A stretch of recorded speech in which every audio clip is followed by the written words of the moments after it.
What is up, YouTube? Let's It is Puddles01 here, and I am bringing you a showdown replay. I don't usually do these, but I got a really good and really close Ubers battle the other day. The other day being yesterday, and I just needed to upload it because it was so good. So looking at the teams, I'm going to go over my team, then go over his team, because just looking at it, it looks like my team has the more offensive pressure, but his team also has a lot of defensive Pokemon that I'm going to need to break through before I can break the team. But I'm just going to go through my team because it's not as offensive as it looks. So we're going to start with the Darkrai. The Darkrai is Focus Sash, Dual Powder, meaning it has Dark Void and Thunder Wave. I like this set because you can Dark Void the first Pokemon that they put out there, because a lot of Pokemon this gen, if they're not choiced in Ubers, they're probably not running Sleep Talk, and a lot of teams don't tend to carry users with Sleep Talk unless they're like Crow Ogre, I think is what that one is, or like Choice Banded Ho-Oh or stuff along that line. But what I can do is I can put them to sleep, their first Pokemon, and then as they switch out, or if they want to stay in, I can either attack them or go for the Thunder Wave depending on how I think they're going to go, and then I can get 2 Pokemon status at the beginning, and then I have my Focus Sash intact, and I can do shenanigans like that, because I do have the Dark Pulse, so I do have the Paraflinch chance, and then I also have Sludge Bomb, and that's for Pokemon, or people that lead with Xerneas, because I've seen that a lot. When they look at my team, they just think, oh, they have nothing for Xerneas, but I do have 2 things here for Xerneas, and we'll get to them as that happens. But I also, to some extent, have this Darkrai. If I manage to keep it alive, then like with Stealth Rocking out in the field, then I can just bring this thing in as I go for Geomancy, and then I can Thunder Wave it, and then they'll bring me down to my Sash, and I can Sludge Bomb and stuff like that. And Sludge Bomb, I think, does, if they're not like HP invested, I'm pretty sure Sludge Bomb can break half, but if it doesn't, it at least does 40, so that's always good. And then moving on, we have Yveltal here. This is a kind of anti-lead Yveltal kind of set. I have Taunt on it over Roost or anything like that, but I do have Life Orb. I am either I think I'm either naughty or naive. I'm not entirely sure which one it is. But I do have a lot of special attack investment, and I think I have max speed. The reason why I'm running max speed and not the rash nature is because I want to outspeed Xerneas. In case these two come in on the same turn on a double down or something, then I can bring this in. I can go for the taunt, stop them from going for Geomancy, and then go for like a Sucker Punch as they go for Moonblast, and then they don't set up, and then I can bring in one of my 2 counters. So I do have Dark Pulse, Sucker Punch, and Oblivion Wing on this because that's pretty standard, as well as Taunt. And then here I have a physically defensive Ho-Oh, which does a surprising amount of work. It completely shuts down any Mewtwo set, unless they happen to carry Thunder in their Mewtwo Y, and Kyogre is out there, so they can always hit it.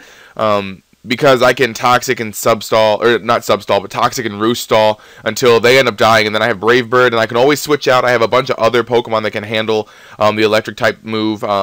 Ice Beam's not going to do too much. Psy Strike isn't a 2-hit KO, so I can, roost up on that.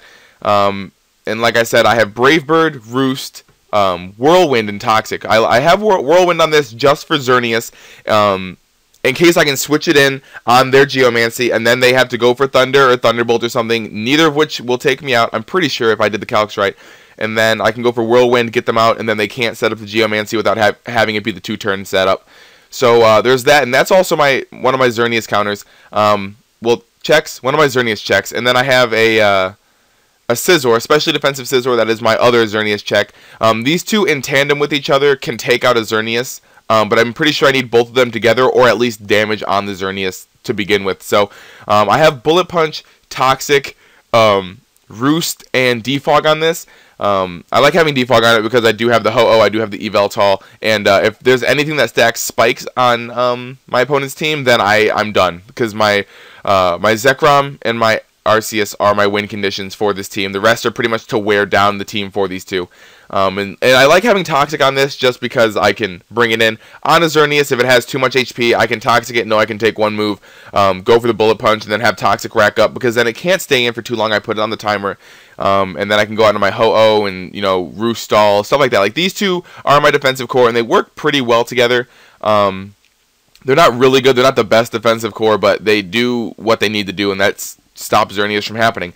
And then speaking of my my win conditions, Arceus Electric, Calm Mind, Recover, Judgment, and Ice Beam. I don't know, stab well, not really stab, but like having that strong of bolt beam combination, where judgment becomes base 100 and also stab. It's really nice.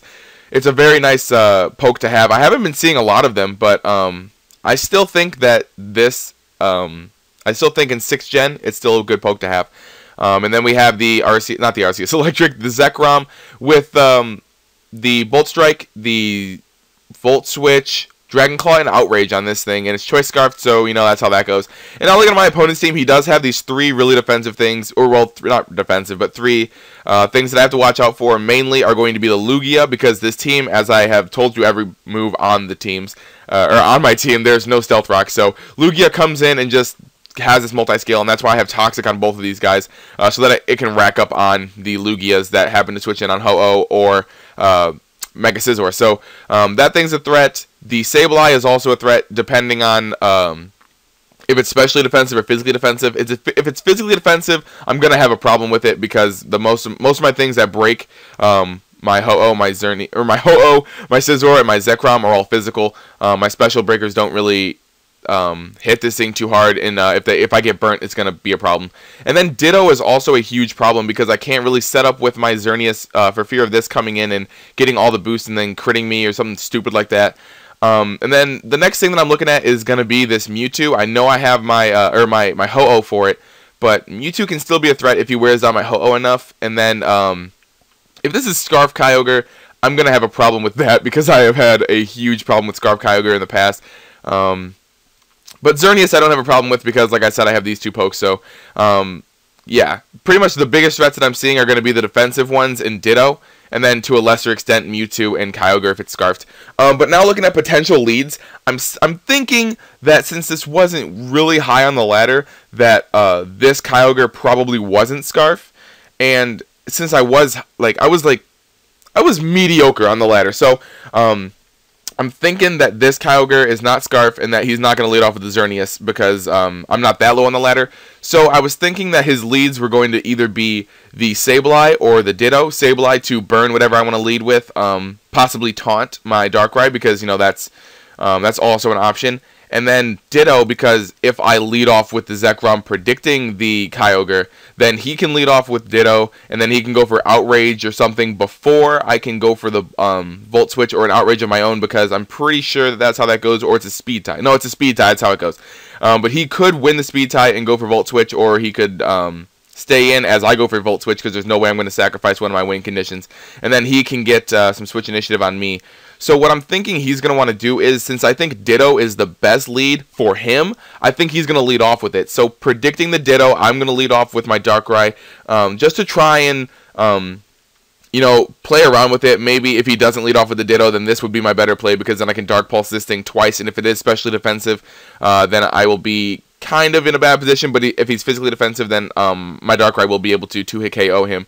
So let's just go ahead and see what he's going to lead off with. He actually leads off with the Ditto, as I lead off with my Darkrai. Now, he's going to transform into me, and I'm going to predict him to go for the Dark Void and also miss. So I'm going to go for the Thunder Wave and cripple him, and then he is going to forfeit, and I'm going to win the game. So that's going to be GG, my opponent. Thank you guys for watching. Hope you guys enjoyed. If you did, leave a like. If you didn't, leave a dislike and some constructive criticism. If you guys want to see more of these, I have plenty more really good, really close, nail-biting endings to some showdown battles that I have. So just let me know if you want to see any more of them. Follow me on Twitter, follow me on Tumblr, add me on Skype. Puddles1 is the name throughout all that. Thank you guys for watching. Have a great day. Have a great night. Peace, love, and later, Gators.